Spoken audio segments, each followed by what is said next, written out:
அபார கருணா சிந்தும் ஞானதம் சாந்தரூபிணம் ஸ்ரீ சந்திரசேகரகுரும் பிரணமாமி முதான்வகம்.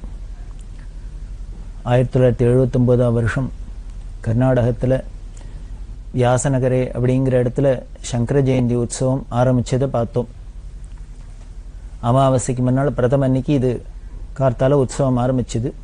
அந்த கார்த்தால உற்சவத்தில் பூஜைகள்லாம் உண்டு.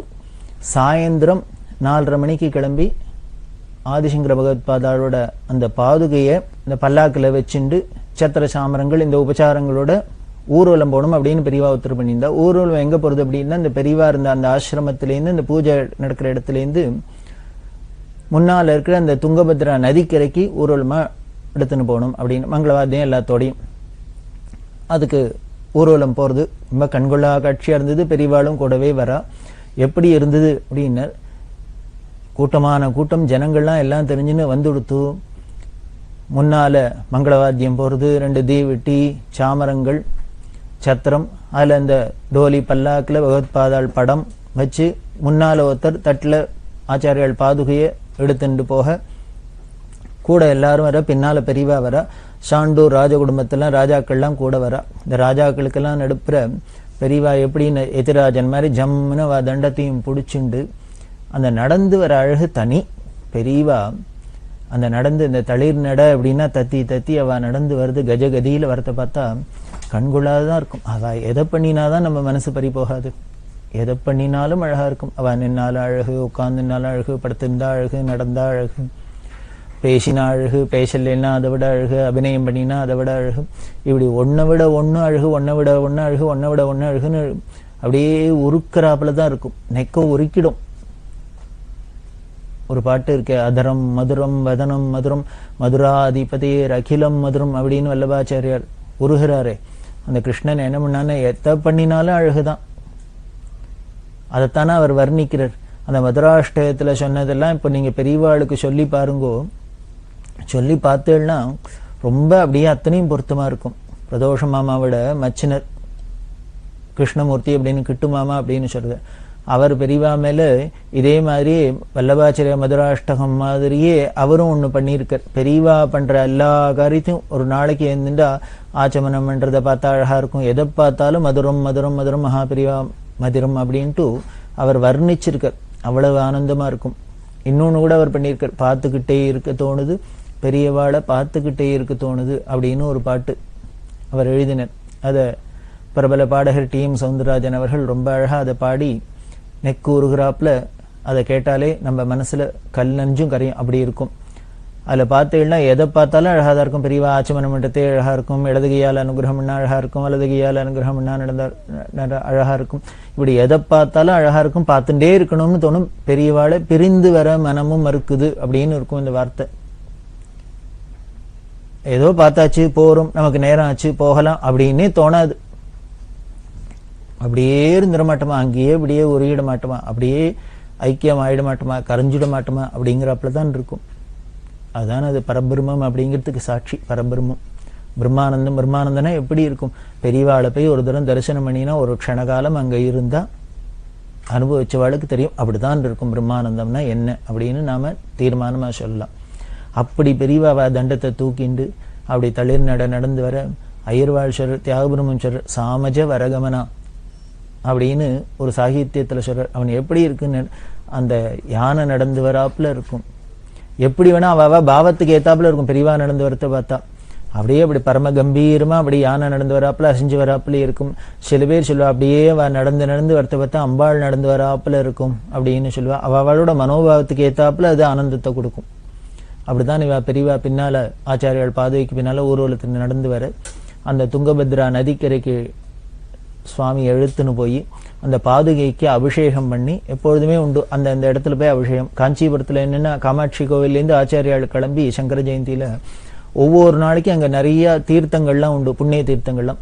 ஒவ்வொரு குளத்துக்கு தீர்த்த கரைக்கு போய் அங்க ஆச்சாரியாளுக்கு அபிஷேகம் பண்ணி அதுக்கப்புறம் ஊர்வலமா யதாஸ்தானத்துக்கு எடுத்துன்னு வந்து அங்க அர்ச்சனை தீபாராதனை முதல்ல நடக்கும். இது சம்பிரதாயம். இந்த சம்பிரதாயப்படி தான் எல்லா இடத்துலையும் கொண்டாடுறது. இங்கேயும் அப்படிதான் கொண்டாடுற. வியாசநகரையிலையும் துங்கபத்ராவுக்கு எடுத்துன்னு போய் அங்கே ஆச்சாரிய பாதகிக்கு அபிஷேகம் எல்லாம் பண்ணி அலங்காரம் பண்ணி திருப்பி அதே மாதிரி ஊர்வலமா எடுத்துன்னு வந்து இந்த பூஜை மேடையில வச்சு ருத்ர திரிசதியினால அர்ச்சனை. இந்த ருத்ர திரிசதியினால அர்ச்சனை இந்த காசி சுவாமிகளை விட்டு பெரியவா பண்ண சொன்னா. இந்த ஏகாம்பரம் ஸ்ரீகண்டன் வாழலாம் ருத்ர திரிசதி சொல்றா. ஸ்ரீ ருத்ரத்தையே திரிசதியா 300 நாமாவளியா தானே பண்ணியிருக்கு. அந்த திரிசதியா சொல்லித்தான் சந்திரமௌலீஸ்வருக்கா இருக்கட்டும் எப்பொழுதுமே மடத்துல, காஞ்சி மடத்துல திருகாலமும் சந்திரமௌலீஸ்வருக்கு பூஜை உண்டு. ஏன்னா பகவத்பாதால என்ன பண்ணினா கைலாசத்திலேருந்து பஞ்சலிங்கம் ஸ்படிகலிங்கம் கொண்டு வரத்தே இந்த காஞ்சிபுரத்துல அந்த யோகலிங்கத்தை ஸ்தாபிதம் பண்றதே ஆக்ஞை பிறப்பிச்சா. என்னன்னா இது 3 வேளையிலையும் வில்வத்தினால அர்ச்சனை பண்ணிட்டு இருக்கணும் அப்படின்னு. அதனால இன்னி வரைக்கும் 2500 வருஷமா விடாத, ஒரு நாள் விடாத, ஒரு வேளை விடாத இந்த ருத்ரத்தினால திரிசதியினால வில்வார்ச்சனை நடந்துட்டு வருது. அதே மாதிரிதான் ஆச்சாரியாளுக்கும் இந்த பாதுகைக்கும் பெரியவா ஆச்சாரியோட படத்துக்கும் ருத்ர திரிசதி அர்ச்சனை. இவாள்லாம் அர்ச்சனை சொல்றா.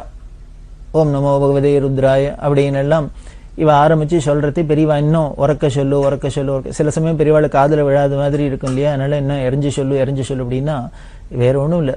அந்த இடம் முழுக்கலும் அந்த ருத்ர திரிசதி பரவராப்புல, இந்த வேதகோஷம் பரவராப்புல, நாமாவளி பரவராப்புல அப்படியே என்னமோ பண்ணிவிடுவா பெரியவா. அந்த இடத்த அவ ஒரு இடத்துல சந்நிதியில இருந்தா, அது காடா இருக்கட்டும், மேடா இருக்கட்டும், மலையா இருக்கட்டும், நதியா இருக்கட்டும், அங்க சௌரியம் இருக்கட்டும், இல்லாத இருக்கட்டும், அந்த பெரியவா போய் அவளோட அந்த சந்நிதியில என்னெல்லாம் ஒவ்வொரு காரியத்தையும் பார்த்தேன்னா அந்த இடம் முழுக்கலும் அப்படியே வைப்ரேஷன் அப்படின்னு சொல்லுவேன், அப்படியே அந்த தெய்வீகத்தை நிரப்பிடுவா.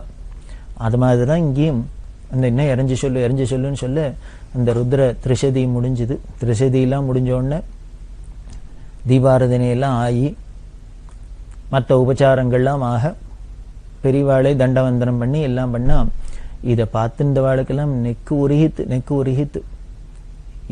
இதுக்கு மேலே இனிமே நாம கண்ணு 2 கண்ணு அடைஞ்சதுக்கு இதுக்கு மேலே நாம இனிமே காட்சி கிடைக்கிறதுக்கு வேற ஒண்ணுமே இல்லை. பெரியவா ஒரு சமயம் ஒவ்வொரு தர்மம் பூஜை பண்றத பார்த்தா போரும், அவ ஒரு புஷ்பாஞ்சலி பண்றத பண்ணி பார்த்தா போரும், அவ ஒரு தண்டவந்தனம் பண்றத பார்த்தா போரும். இதை நாம கண்ணால ஒரு தரம் பார்த்துட்டோம்னா போரும், பெரியவாளை ஒரு தரம் பார்த்துட்டா போரும். அதுதான் பாக்கியம். கண்ணு நமக்கு கிடைச்சதுக்கு, நம்ம ஒரு மனுஷ ஜென்மா எடுத்ததுக்கு என்ன பலன் அப்படின்னர், பெரியவாளை பார்த்துட்டோம்னா போரும். நமக்கு 2 காது இருக்கிறதுக்கு என்ன பலன்னர். இப்படி பெரியவாளோட பிரபாவத்தை, பெரியவா மகிமையை நாம சங்கரா தொலைக்காட்சி மூலமா தினம் பிராத காலத்துல கேட்கிறோமே, இது போரும் நம்ம ஜென்மாக்கு. இனிமே வேற ஒரு தபஸும் வேண்டாம், இந்த ஆனந்தமே போரும், இதுவே போரும், கைவல்யத்தை நேர கொண்டு வந்துடும். அப்படிதான் இருந்தது இந்த காட்சி. அதெல்லாம் முடிஞ்ச உடனே அதுக்கப்புறம் எல்லாரும் சாயந்தரம் ஆயிடுத்து இல்லையா, இந்த சாயந்தரம் 6:30 மணிக்கு 4:30 மணிக்கு ஆரம்பிச்சா 6:30 மணி 7 மணிக்கு எல்லாம் முடிஞ்சுது. அதுக்கப்புறம் எல்லாரும் போய் பெரியவாளும் அனுஷ்டானத்துக்கு போனா, மற்றவாழ்லாமே எல்லா அனுஷ்டானத்துக்கு போயிட்டு அதுக்கப்புறம் ஆகாரம்லாம் பண்ணி அவ விஸ்ராந்திக்கு போயிடுவா. இப்படி முதல் நாள்லேருந்து ஆரம்பிச்சு பிரதமையிலேருந்து ஆரம்பிச்சு வரிசையா நடந்துட்டு இருக்கு. இதுல 3வது நாள் அக்ஷய திருத்தியை. அக்ஷய திருத்தியைங்கிறது ரொம்ப முக்கியமான நாள். இந்த அக்ஷய திருதியைக்காக என்ன பண்ணியிருந்தா, அதுக்கு முத நாள் ராத்திரி வேதரக்ஷண நிதி ட்ரஸ்ட் அப்படின்னு இருக்கு, அதை நிர்வாகம் பண்ணியிருந்தார் ஸ்ரீ அண்ணாதுரையங்கார் அப்படின்னு. அந்த அண்ணாதுரையங்கார் என்ன பண்ணா, அந்த வேதரக்ஷண நிதி ட்ரஸ்ட் மூலியமா பரீட்சையில பாஸ் பண்ணின குழந்தைகள் எல்லாம் எல்லாரையும் வித்தியார்த்திகள் வேத பாடசாலை பசங்கள்லாம் அழிச்சுன்னு பெரியவா சந்நிதிக்கு வந்திருந்தா பெரியவாளை தரிசனம் பண்ண. காரணம் என்னன்னா, வருஷா வருஷம் இந்த வேதம் படிக்கிறவாளுக்கெல்லாம் இந்த விஆர்என்டியில வேதரக்ஷண நிதியில ட்ரஸ்ட் மூலியமா பரீட்சை வைப்பா. பரீட்சை வச்சு அது அதாவது நான் எப்படி தேடி இருக்கா அப்படின்னு அவளுக்கு பரீட்சையில பாஸ் பண்ணினவாளுக்கு சம்பாவனை உண்டு. அந்த சம்பாவனையை வருஷா வருஷம் அக்ஷய திருதிய அன்னைக்கு பெரியவா சந்நிதியில கொடுக்கறது அப்படின்னு இன்னி வரைக்கும் நடந்துட்டு இருக்கு இது காஞ்சி மடத்துல. அது பெரியவாளோட மனோபாவம் தான். அந்த வேதம் படிச்சவாழ்ட்டையும் என்ன ஒரு பிரியம் அப்படின்னா, இந்த வேதம் படிச்ச குழந்தைகளுக்கெல்லாம் பரீட்சையில சம்பாவனை பண்றது ஏன் அக்ஷய திருதிய அப்படின்னு பெரியவா செலக்ட் பண்ணா அப்படின்னா, அன்னைக்கு அந்த அக்ஷய திருதியில எது பண்ணினாலும் அக்ஷயமா குறைவில்லாத வளரும். அக்ஷயம் அப்படின்னு க்ஷயம்னா குறைவு அப்படின்னு அர்த்தம், அக்ஷயம்னா குறைவு இல்லாததுன்னு அர்த்தம், அதாவது நிறைவுன்னு அர்த்தம். குறைவு இல்லைன்னா என்ன, நிறைஞ்சிருக்குன்னு அர்த்தம். அதனால அன்னைக்கு என்ன பண்றோமோ, எந்த நல்ல காரியம் பண்றோமோ அது எல்லாமே நிறைஞ்சு இருக்கும், பூர்ணமா இருக்கும், எல்லாருக்கும் சந்தோஷமா இருக்கும், ஆனந்தத்தை கொடுக்கும். அப்படிங்கிறதுனால்தான் பெரியவா என்ன பண்ணா, இந்த வேதம் படிச்ச குழந்தைகள்லாம் நிறைஞ்சு இருக்கணும், அதுகள் ஒரு கஷ்டமும் இல்லாத க்ஷேமமா இருக்கணும், சுபீட்சமா இருக்கணும் அப்படிங்கிறதுனால இந்த சம்பாவனையை அக்ஷய திருதி அன்னைக்கு பண்ண சொல்றது அப்படின்னு பெரியவா ஏற்பாடு பண்ணியிருந்தா. அதை பெரியவா சன்னதியிலே பண்ணணும் அப்படின்னு அவ அவிஆர்என்டியில் அண்ணாதுரைங்க அவள்லாம் ஆசைப்பட, எங்க பெரியவா இருந்தாலும் இந்த குழந்தைகள்லாம் அதில் பாஸ் பண்ண குழந்தைகள்லாம் அழிச்சுன்னு வந்துருவா. அப்படி எல்லாரும் வந்திருக்கா. வந்திருந்தா அன்னைக்கு என்ன பண்ணா, எல்லாரும் போய் வா இந்த குழந்தையெல்லாம் ஸ்நானம் பண்ணிவிட்டு எல்லாம் அதுகள் அனுஷ்டானங்கள்லாம் முடிச்சுட்டு சந்தியாவந்தனம் சமிதாவந்தனம் எல்லாத்தையும் முடிச்சுன்னு பெரியவாள்கிட்ட தரிசனத்துக்கு வந்தா. பெரியவாள்கிட்ட தரிசனத்துக்கு வந்தோன்னா அண்ணாதுரைங்கிற சொன்ன, இந்த குழந்தையெல்லாம் பாஸ் பண்ண குழந்தையெல்லாம் வந்திருக்கு, எல்லாரும் சம்பாவனை பண்ணணும் அப்படின்னு. பெரியவா ஒவ்வொருத்தையும் ஒவ்வொரு பசங்களையும் கூப்பிட்டு எல்லாரும் ஒவ்வொரு குழந்தையெல்லாம் வந்து வந்தனம் பண்ணுறது, அவளோட டீட்டெயில்ஸ் எல்லாம் விசாரிச்சுன்னு அவள் பேர் என்ன, எந்த வாத்தியார்ட்ட படித்தா, எந்த பாடசாலையில் படித்தா, பரீட்சையில் என்ன மார்க் வாங்கினா, ஃபர்ஸ்ட் கிளாஸில் பாஸ் பண்ணால என்னெல்லாம் பண்ணி, அப்புறம் சம்பாவனை என்ன, நியமாத்தியனமா பிக்ஷாச்சரியம் பண்ணின்னு இருக்காளா, இதெல்லாம் விசாரிச்சா பெரியவா. அதாவது நியமாத்தியனம், வேதாத்தியனத்தில் நியமாத்தியனம் அப்படின்னு ஒரு சிஸ்டம். நியமாத்தியனம் அப்படின்னா பரம்பரையாக தன்னோட அப்பாட்டையே படிக்கிறது, வீட்டிலேயே இருந்துட்டு அந்த நியமத்தோட அப்படியே பரம்பரையாக வருது. அதாவது ஸ்ரோத்ரியாள் அப்படின்னு பரம்பரையில் தாத்தா அப்பா புள்ள பேரன் அப்படின்னு எல்லாரும் வரிசையாக வேத வித்துக்களாகவே இருந்தால், தாத்தாட்ட அப்பா படிச்சார், அப்பாட்ட புள்ள படிச்சது, புள்ளையிட்ட பேரன் படித்தான் அப்படின்னு அப்படியே தொடர்ந்து வரும். அந்த சங்கிலி அறுபடாத இருக்கு. அதுதானே ரொம்ப முக்கியம். ரொம்ப வேதத்துக்கு அது முக்கியம், எதுக்குமே ரொம்ப முக்கியம். அது திடீர்னு நாமளா ஒன்று பிடிச்சிக்கிறத விட அது அந்த பாரம்பரியமாக குலதனமாக வந்ததுனாலே அதோட சாநித்தியம் ஜாஸ்தி, அதோட பவரும் ஜாஸ்தி. அதனால தான் பெரியவா அந்த நியமாத்தியனத்தை ரொம்ப என்கரேஜ் பண்ணுவாங்க. சிந்தும் ஞானதம் சாந்தரூபிணம் ஸ்ரீ சந்திரசேகர குரும் பிரணமாமி முதான்வகம். வேதாத்தியானம் பண்ணுறதே ரொம்ப முக்கியமானது பிக்ஷாச்சரியம் அப்படிங்கிறது. பிக்ஷை எடுத்து சாப்பிடணும் அப்படின்னு சொல்லியிருக்கு. இதை ரொம்ப பெரியவா வலியுறுத்தி சொல்லியிருக்கா. நீங்கள் தெய்வத்தின் குரலில் எடுத்து பார்த்தீங்கன்னா அந்த பிக்ஷாச்சரியத்தோட பெருமையை, பிரம்மச்சரிய ஆசிரமத்தில் பிக்ஷை எடுக்கிறதுனால என்ன ஒரு லாபம், என்ன ஒரு பலன் அப்படின்னு, அந்த குழந்தைகளுக்கு அகம்பாவம் வராது இருக்கு. பெரிய பணக்கார வீட்டு குழந்தைகளா இருந்தா கூட, ராஜாவோட பிள்ளையா இருந்தா கூட, ஒரு குருகுலத்துல வந்து ஒரு ஆசிரியர்கிட்ட வேதாத்தியனம் பண்ணினா பிக்ஷை எடுத்து தான் சாப்பிடணும் அப்படின்னு நமது சாஸ்திரம் விதிச்சிருக்கு. காரணம் என்ன அப்படின்னு, படிக்க படிக்க படிக்க என்ன ஆயிடும், அந்த வித்யா கர்வத்தை கொடுத்துரும், நமக்கு அகம்பாவத்தை வளர்த்துரும். அந்த அகம்பாவம் வளராத இருக்கணும் அப்படின்னா, வித்தை ஏறுறதையே நமக்கு அந்த அகம்பாவமும் ஏறாத இறங்கணும் குறையணும் அப்படின்னா அதுக்கு ஒரு பெரிய மருந்து இந்த பிக்ஷாச்சரியம் அப்படிங்கிறது, பிக்ஷை எடுக்கிறது அப்படின்னு. அதாவது இவனோட வயத்துக்கே சாப்பாட்டுக்கு அடுத்த வகையை எதிர்பார்க்கணும், பிச்சை எடுத்து சாப்பிட்றாப்புல இருக்கு அப்படின்னா அது வினயத்தை கொடுக்கும். அதுக்காக தான் இந்த பிக்ஷாச்சரியம் ரொம்ப முக்கியமாக சொல்லியிருக்கு. அது பெரியவா ரொம்ப வலியுறுத்திருக்கா, பெரியவா ரொம்ப ஆசைப்படுறா. எல்லாரும் இப்போ எல்லாமே எஜுகேஷன் சிஸ்டமே மாறி போயிடுத்து. குருகுலத்தில் இருக்கிறதே, அப்படி இருந்து படிக்கிறதே, இதெல்லாம் ஒரு இந்த பண்பெல்லாமல் ரொம்ப முக்கியமாக வளர்ந்தது. அப்படி இல்லாத ஸ்கூல்கள்லாம் போய் சிஸ்டம்லாம் மாறினதுக்கு அப்புறம் என்ன ஆயிடுத்துன்னு, சொல்லிக் கொடுக்குற வாத்தியாரும் ஏதோ காசுக்கு சொல்லிக் கொடுக்குறா, படிக்கிற குழந்தைகள் நம்ம ஃபீஸு தானே கட்டுறோம் அப்படின்னு அந்த பாவத்தில் தான் படிக்கிறா. எந்த வித்தையை ஏற ஏற வித்யாம் வினய சம்பன்னாம் அப்படின்னு வித்தைகள் ஏற ஏற நமக்கு வினயம் வரணுமோ அடக்கம் வரணுமோ அதுக்கு நேர் ஆப்போசிட்டா ஆயிடுத்து. இப்போ ஸ்கூல் பசங்களை விட காலேஜ் பசங்களை விட இந்த பசங்க அப்படின்னு ஒருத்தருக்குத்தர் இன்னும் ஒரு அராஜகம், ரவுடித்தனம், அடாவடித்தனம் இதுதான் ஜாஸ்தியா இருக்கிறத பாக்கிறமே வழிய ஒருத்தரான்ம அடங்கி உடங்கி ஒரு மரியாதையா ஒரு நாகரிகமா நடந்துக்கிறாப்புல தெரியல. அதுதான் வருத்தப்படுறா. அதுக்கெல்லாம் ஒரே மருந்து இந்த பிக்ஷாச்சரியம் அப்படின்னு, அந்த கர்வத்தை போக்கும், அடக்கத்தை கொடுக்கும் அப்படின்னு. அதனால பிக்ஷாச்சரியம் என்றால எந்த பாடசாலை அத்தியானம் பண்ணா வாத்தியாரும் எல்லாம் விசாரிச்சு ஒத்தொத்தருக்கும் பல மாதிரி பல கேள்வியெல்லாம் கேட்பா, குரு கேள்வியெல்லாம் கேட்பா. எல்லா பசங்களையும் விசாரிச்சு எல்லாம் பண்ணிவிட்டு எல்லாரும் தரிசனம் ஆனோடனே என்ன பண்ணா, இந்த ஏகாம்பரத்தை கூப்பிட்டு, எனக்கிட்டு பசங்கள்லாம் வந்திருக்கு, சங்கர ஜெயந்தி உற்சவமா நடந்துருக்கு, நீ என்ன பண்ணு, அவ எந்தெந்த வேத சாக்கையோ, ருக்வேதிகள் இருப்பா, யஜுர்வேதி இருப்பா, சாமவேதி இருப்பா, எல்லா வேதிகளும் இருப்பா, அவளுக்கு சாகைக்கு ஏத்தாப்புல தனித்தனியா இடம் ஏற்பாடு பண்ணி கொடு, அவளெல்லாம் உட்காந்து பாராயணம் பண்ண சொல்லு, வேத பாராயணம் பண்ண சொல்லு அப்படின்னு. நீங்க பாட்டுக்கு பூஜை ஆரம்பிச்சு பண்ணிட்டு அவ ஒரு பக்கம் வேத பாராயணம் பண்ணிட்டுக்கிட்டோம் அப்படின்னு. உடனே அதுக்கு ஏத்தாப்புல இவர் என்ன பண்ணினார், ஏற்பாடெல்லாம் பண்ணி கொடுத்து அவளை அந்தந்த சாக்கைகளை வேத பாராயணம் பண்ண சொன்னா. பார்த்தா அப்படியே சதுர்வேதம் விண்ணப்பழக்க இந்த குழந்தைகள்லாம் வேத கோஷம் பண்றது, இங்க மந்திர கோஷத்தோட ருத்ரம் சமகாதிகளோட அபிஷேகம். எய்தாவில் சாட்சாத் பரமேஸ்வரனா பிரத்யக்ஷ பரமேஸ்வரனா பெரியவா உட்கார்ந்துன்னு இருக்கா. இன்னும் ராஜாதி ராஜாக்கள்லாம் அங்க கைங்கரியம் பண்ணிட்டு இருக்கா. சைவர்கள்லாம் நின்று கைங்கரியம் பண்றா. பக்தர்களோட கூட்டமா இருக்கு. ஒரு பக்கம் அப்படியே நிர்மலமான துங்கபத்ரா வனப்பிரதேசம். இதெல்லாம் கொஞ்சம் கற்பனை பண்ணி பாருங்க. இப்படி சொல்றதையே நீங்களாவே மனசுக்குள்ள இதை அப்படியே ஒரு நினைச்சு பார்த்துங்க.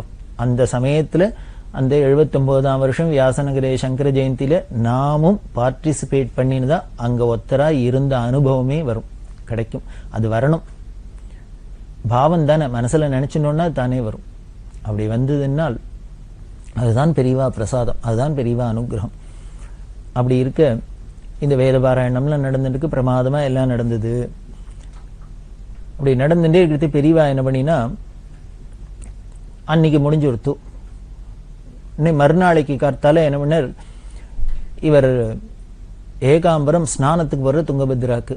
அப்போ இந்த குழந்தைகள்லாம் அழிச்சுன்னு இருந்திருக்க இந்த வேதரட்சிணி ட்ரஸ்ட் அண்ணாதுரைங்கார் என்ன பண்ணினார், இந்த ஏகாம்பரத்துல வந்து அப்பா இந்த குழந்தைகள்லாம் அழிச்சுன்னு வந்திருக்கு, இந்த குழந்தைகளுக்கெல்லாம் கால வேளையில பாடசாலைன்னா பழைய இதெல்லாம் போடுவா, ஆகாரம் பண்ணி வச்சிருவா.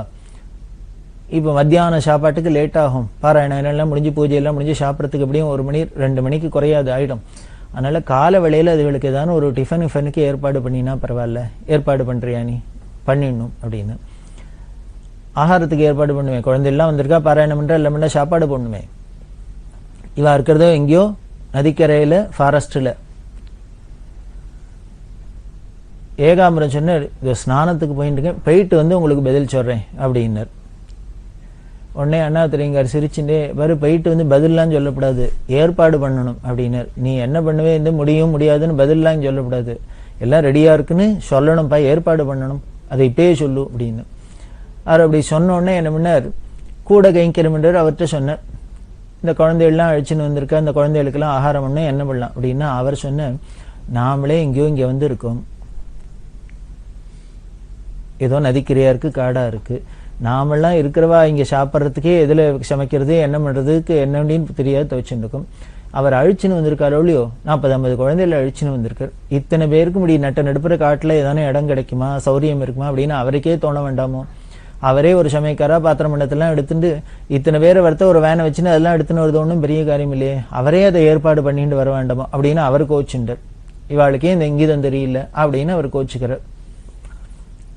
உடனே ஏகாம்பரம் சொன்னார், என்னப்பா பண்றது, வந்தாச்சு, பெரியவா அடுத்தது கேட்பா, பெரியவாளுக்கு நம்ம பதில் சொல்லி ஆகணும். அதனால நம்ம ஒண்ணு பண்ணுவோம், நம்ம இருக்கிற இந்த 10 பேர்ல 4-5 பேர் ஏதான சமையலுக்கு போட்டோம்.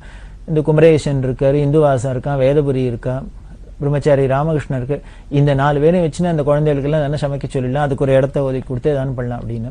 சரி ஏதோ பண்ணிதான் ஆகணும் அப்படின்னு யோஜனை பண்ணிட்டு இவ ஏற்பாடு பண்ணிட்டா. இவ ஸ்நானத்துக்கு வேணா வந்துட்டா, திருப்பி பூஜையெல்லாம் ஆரம்பிச்சு நடந்துட்டு இருக்கு. பெரியவானே ஏகாம்பரத்தை கூப்பிட்டா. அது சரி, இந்த குழந்தைகள்லாம் வந்திருக்கே, இந்த குழந்தைகளுக்கெல்லாம் சாப்பாட்டுக்கு என்ன பண்ண போற, ஆகாரத்துக்கு என்ன பண்ண போற அப்படின்னு கேட்டா. இவர் சொன்னார், இல்ல வேதபுரி குமரேசன் இந்துவாசம் அவள்லாம் சேர்ந்துட்டு சமையலுக்கு ஆரம்பிச்சுட்டா பண்ணிட்டு இருக்கா அப்படின்னு. அவ ஏற்பாடு பண்ணா போட்டுருவா. உடனே பெரியவா கேட்கிறா, அந்த வந்த குழந்தைகள்ல 4 பேர் வைஷ்ணவ குழந்தைகள் பார்த்தியா கவனிச்சியான்னு. அவ துவாதச திருமணம் விட்டு இருக்கா. நேத்திக்கு முதல்ல பெரியவா எல்லாரையும் பார்த்து இன்ட்ரோடக்ஷன் பண்ணி பேசுறதே தான் எல்லாம் பெரியவா கிட்ட கூப்பிட்டு எல்லாம் பேசியிருக்காள். அந்த 4 குழந்தைகள் வைஷ்ணவளா இருக்கார். அழிச்சு இந்த அண்ணாதுரைங்கார், அவரும் வைஷ்ணவர். அவளுக்கெல்லாம் இங்க சேர்த்து சாதம் போடுவியான்னா, அவளுக்கு இங்கே தானே எல்லாருக்கும் ஒன்னா பந்தியில சாப்பாடா அப்படின்னா. இது ரொம்ப தர்ம சங்கடமான விஷயம். ஏகாம்பரத்துக்கு என்ன பதில் சொல்றதுன்னு புரியல. அன்னை பெரியவா எதுக்காகனா, பெரியவா இப்படிலாம் சின்ன சின்ன விஷயம் மாதிரி இருக்கும், அதெல்லாம் கவனிப்பா. ஏன் அவ சேர்ந்து சாப்பிடப்படாதா அப்படின்னா, நமக்கு ஒண்ணும் இல்லை, இவாளுக்கு போடுறவாளுக்கு ஒண்ணும் இல்லை. இந்த வைஷ்ணவத்துல வைஷ்ணவ சம்பிரதாயத்துல அவ குலாச்சாரப்படி என்ன, மதாச்சாரப்படி என்ன அப்படின்னா, மற்றவாளோட ஸ்மார்த்தாளோட சேர்ந்து சாப்பிட்றது, மற்றவாளோட பந்தியில சேர்ந்து சாப்பிட்றதெல்லாம் அவளுக்கு ஒரு சம்பிரதாயம் இல்லை. என்னமோ அவ வச்சுன்னு இருக்கா. இப்ப நம்மள்கிட்ட வந்துட்டதுனால அவளோட அந்த ஆச்சாரம் கெட்டு போகப்படாது. நமக்காக அவளோட ஆச்சாரத்தை விட்டு கொடுக்கப்படாது, காம்ப்ரமைஸ் பண்ணி கொடுக்கப்படாது. அதனால நம்ம என்ன பண்ணணும், யாரா இருந்தாலும் அவளுக்குன்னு என்ன ஆச்சாரம் உண்டோ அதை அவ கடைபிடிக்கிறதுக்கு பாதுகாக்கிறதுக்கு நாம சகாயம் தான் பண்ணணும். அப்படிங்கிறது தான் பெரியவாளோட குறிக்கோள். இதுக்கு பேர் தான் சத்குருன்னு பேர். குரு குரு குரு அப்படின்னு சொல்றோம். சத்குரு சத்குருன்னு ஒரு பதம் சொல்லுமே. சத்குருன்னா என்னென்ன, அப்படி பிராச்சீனமா தொன்று தொட்டு நமது மூதாதையர்கள்லாம் எப்படி எந்த வழியில நடந்துன்னு வந்திருக்காளோ, எதெல்லாம் ஃபாலோ பண்ணிட்டு வந்திருக்காளோ, எதெல்லாம் நம்பிட்டு வந்திருக்காளோ, அதுலயே நமக்கும் அதுலயே நம்பிக்கை இருக்கிறது, அதையே ஃபாலோ பண்றது, அந்த வழியிலே நடக்கிறதுக்கு பேருக்கு தான் சன்மார்க்கம்னு பேரு.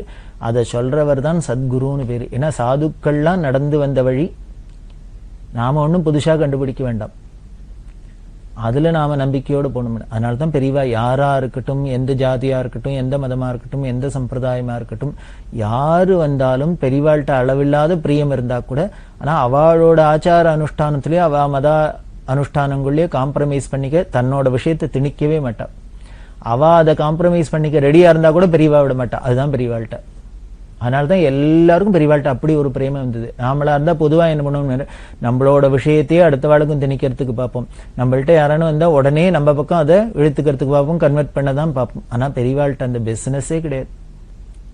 அதனாலதான் சொல்ற. அப்ப என்ன பண்றதுன்னு, உடனே நீ என்ன பண்ணு, ஹாஸ்பிட்டல்ல தோளப்பாச்சார்னு வைஷ்ணவர் இருக்க, நீ போய் கேட்டுன்னு வந்தையே, அந்த தோளப்பாச்சாருக்கு 96 வயசு ஹாஸ்பிட்டல்ல இருக்கார். நீ என்ன பண்ணு, அவ வைஷ்ணவா, இந்த 4 குழந்தைகள் அண்ணாத்துறங்க இவாளுக்கெல்லாம் கார் ஏற்பாடு பண்ணு, தினம் அங்க போய் சாப்பிட்டுட்டு வர சொல்லு, 2 வேளையும் 3 வேளையும் அதுக்கு ஏற்பாடு பண்ணு அப்படின்னு.